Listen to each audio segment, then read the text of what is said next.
तुम्ही होम लोनसाठी अप्लाय करता, पण बँक ॲक्च्युअली काय काय चेक करते हे तुम्हाला माहिती आहे का?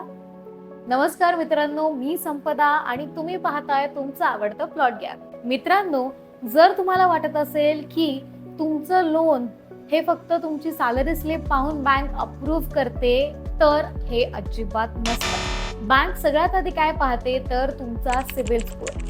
जर तुमचा स्कोअर चांगला असेल तर बँकला वाटतं की ओके बाबा, हा माणूस वेळेवर पैसे परत करू शकतो.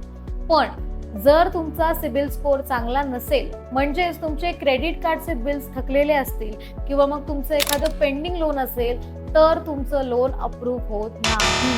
आणि यानंतर जर दुसरी इम्पॉर्टंट गोष्ट कुठली बँक बघत असेल तर ती म्हणजे तुमची मंथली सॅलरी, म्हणजेच तुमचं मंथली इन्कम. बँक काय पाहते की तुमचा पगार स्टेबल आहे का, तुमचा जॉब परमनंट आहे का, आणि तिसरी गोष्ट म्हणजे तुम्ही EMI भरल्यानंतर तुमच्याकडे किती पैसे उरतात.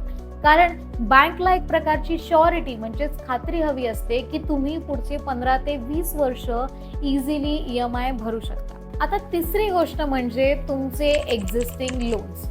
जर तुमच्यावर आधीपासूनच personal loan, car loan, credit कार्डचे EMI या सगळ्या गोष्टींचं बर्डन असेल, तर तुमच्या होम लोनची प्राइस ही कमी होऊ शकते.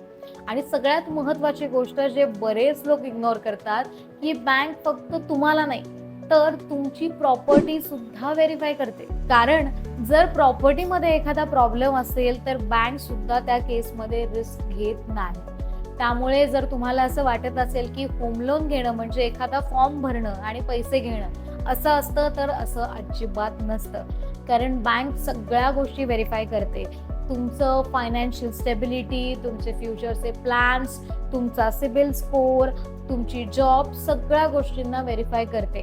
त्यामुळे नेक्स्ट टाइम जेव्हा कधी तुम्ही किंवा तुमच्या ओळखीमध्ये कोणी होम लोनसाठी अप्लाय करत असेल, तर फक्त तुमचं ड्रीम होम याचं स्वप्न बघू नका, तर तुमची फायनान्शियल वेल्थ सुद्धा चेक करा.